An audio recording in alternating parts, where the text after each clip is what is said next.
ગુજરાત રાજ્યના DGP doctor કે N Rao Surat શહેરમાં 2 દિવસીય મુલાકાતે આવ્યા હતા. સુરત પહોંચતા જ ડીજીપીને સુરત શહેર પોલીસ દ્વારા ગાર્ડ ઓફ ઓનર આપી સન્માનિત કર્યા હતા. ત્યારબાદ તેઓ સીધા સુરત પોલીસ કમિશનર કચેરી ખાતે પહોંચ્યા હતા, જ્યાં શહેર અને રેન્જના પોલીસ અધિકારીઓ સાથે મહત્વપૂર્ણ ઉચ્ચ સ્તરીય બેઠક શરૂ કરવામાં આવી.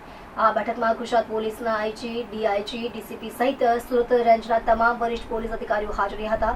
આ બેઠક દરમિયાન શહેરમાં વધી રહેલ ગુનાખોરી, કાયદો અને વ્યવસ્થાની સ્થિતિ તેમજ પોલીસ કામગીરીને વધુ અસરકારક બનાવવા અંગે વિગતવાર ચર્ચા કરવામાં આવી રહી છે. ગુજરાત રાજ્યના ડીજીપી ડોક્ટર કે એન રાવ સુરતના 2 દિવસીય પ્રવાસે આવી પહોંચ્યા હતા, જ્યાં ક્રાઇમ અને કાયદો વ્યવસ્થા અંગે મહત્વપૂર્ણ કોન્ફરન્સ યોજાઈ હતી.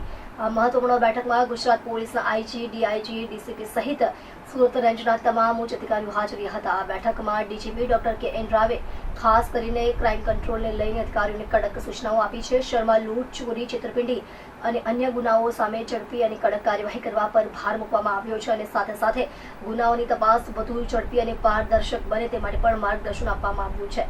ડીજીપી દ્વારા અધિકારીઓને જણાવ્યું કે કાયદો અને વ્યવસ્થા જાળવવી પોલીસની પ્રથમ પ્રાથમિકતા છે અને કોઈ પણ પ્રકારની ગુનાખોરીને બરદાસ્ત કરવામાં નહીં આવે. ગુનાખોરો સામે કડક પગલાં લેવાય અને લોકોને સુરક્ષિત વાતાવરણ મળે તે માટે પોલીસ તંત્રને વધુ સતર્ક રહેવા સૂચના આપવામાં આવી છે. આ બેઠક દરમિયાન શહેરમાં પેટ્રોલિંગ વધારવા, સંવેદનશીલ વિસ્તારો પર ખાસ નજર રાખવા અને ટેકનોલોજી આધારિત તપાસને વધુ મજબૂત બનાવવા જેવા મુદ્દાઓ પર પણ ચર્ચા થઈ રહી છે. પોલીસ બેઠકમાં આગામી સમયમાં શહેરમાં કાયદો અને વ્યવસ્થા વધુ મજબૂત બનાવવા માટે મહત્વપૂર્ણ નિર્ણયો લેવાઈ શકે તેવી વ્યવસ્થા વ્યક્ત કરવામાં આવી છે.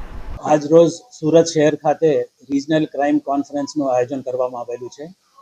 આ કોન્ફરન્સમાં સુરત શહેરના તમામ ઝોન્સ અને સુરત રેન્જના જે 5 જિલ્લાઓ છે આ તમામને ક્રાઇમ કોન્ફરન્સની ચર્ચા કરવામાં આવેલી છે. આ વર્ષના જાન્યુઆરી અને ફેબ્રુઆરી મહિનાનો જે ક્રાઇમ છે એને વિશ્લેષણ કરવામાં આવેલું છે, એના બાબતમાં ચર્ચા કરવામાં આવેલી છે અને એને ઉપરાંત 2024 અને 2025 જે 2 વર્ષ છે એના પણ અમને સંકલિત આપણે ક્રાઇમની રિવ્યૂ કરવામાં આવેલું છે.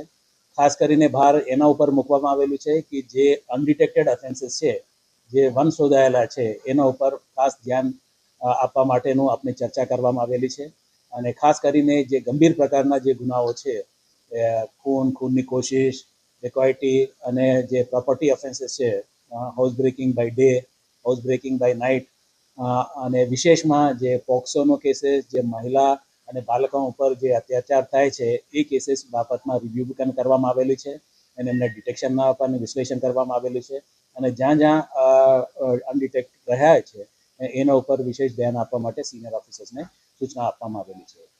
એ ઉપરાંત સુરત શહેર અને સુરત ગ્રામ્ય અને સુરત રેન્જના જે વિસ્તારો છે એ આર્થિક વિકસિત પ્રદેશ છે, આર્થિક વિકસિત સેન્ટર્સ છે. તો એના બાબતમાં વિશેષ ઇકોનોમિક ઓફેન્સીસ જે બને છે એના ઉપર પણ અમને ખાસ ધ્યાન આપવામાં આવેલું છે. જે આર્થિક ગુનાઓ છે એને કેવી રીતે ડામવા માટે અને એવા કોઈ ગેંગ્સ અથવા એવા કોઈ ઓર્ગેનાઇઝડ વેમાં ઓપરેટ થતા હોય તો એને પણ આપણે રોકવા માટે આપણે સૂચના આપવામાં આવેલી છે.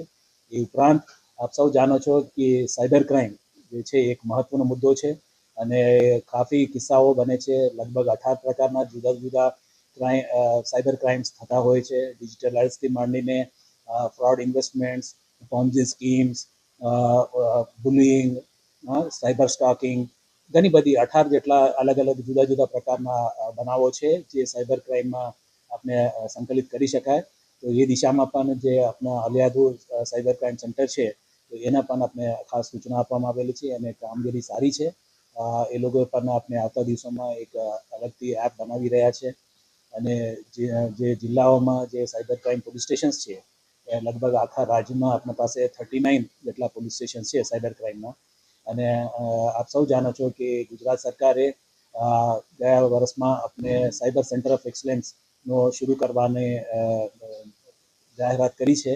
એ અનુસંધાનમાં આપણી પાસે 3 એસપી અને એક આઈજી કક્ષાના અધિકારી આપણી પાસે આજે ઉપલબ્ધ છે અને આવતા દિવસોમાં એ અલગ વર્ટિકલ બની અને પૂરા સંકલન કરશે, રાજ્યના જે સાયબર ક્રાઇમ્સ છે એના ઉપર નજર રાખશે અને એના ઉપરાંત અમે એક regional cyber centre of excellence જેવા કે મોટા શહેરો છે, કમિશનરેટ એરિયાઝ છે, જે અમદાવાદ, રાજકોટ અને સુરત અને બરોડા, એ બધી પણ આપણે રિજનલ સેન્ટર્સ ઓફ એક્સલન્સ જેવો આપણે વિકસાવવા માંગીએ છીએ અને આવતા દિવસોમાં પણ આપણે સારી કામગીરી સાયબર સેન્ટર ઓફ એક્સલન્સ દ્વારા અને સાયબર સેન્ટર દ્વારા થઈ રહી છે અને એનામાં પણ આપણે સફળ રહ્યા છે કે જે રીતે તેરા તુજકો અર્પણમાં આપણે પરત વિક્ટિમ્સને પરત આપીએ છીએ જે એ લોકોના મુદ્દામાલ એ જ રીતે અમે સાયબર સેન્ટર ઓફ એક્સલન્સ મારફતે જે સાયબર ફ્રોડ્સ થયા છે અને લગભગ અમે 50 થી 60 કરોડ જેટલા પરત જે ભોગ બનનાર છે એ લોકોને આપવામાં આવેલું છે તેરા તુજકો અર્પણ 2.0 અંતર્ગતમાં